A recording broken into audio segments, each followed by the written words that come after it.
yung Game. kalog na your face. Okay? Ano sabihin ko, bilis ko tayo start. Okay. Okay, love you ka. Ano ba ako? Ito paganda pa. Ginawa na nari. Puto na nga. Ikaw yung nari. Sa kayo rapist. Puto. Ako diri. Hindi, ganito. Mga kaibigan, andito tayo ngayon kung nasaan ang reporter na nawawala.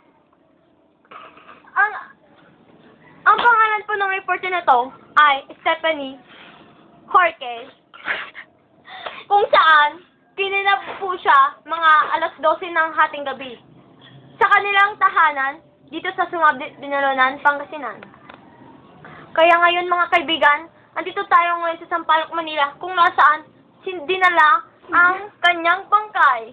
Bangkay, gago.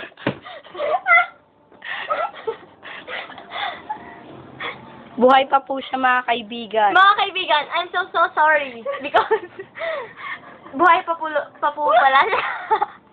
Hindi pa po siya patay. Nagjo-joke ka lang ba? Yung cameraman yung patay. Nagjo-joke ka lang ba? Hindi mga kaibigan. I'm serious. Serious, you know. Okay. Now, let's go to the topic.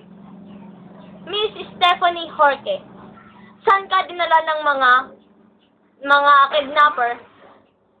Mga kaibigan, dumatawa pa po ang kinidnap na babae. Anong ginawa nila sa'yo? Nirate nila ako. Ha?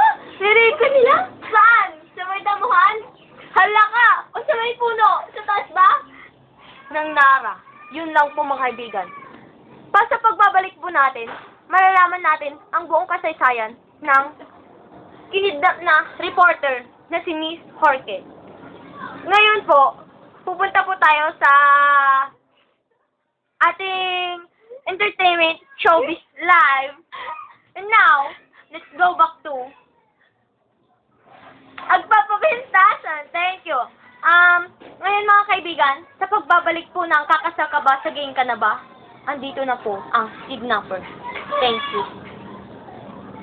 Thank you.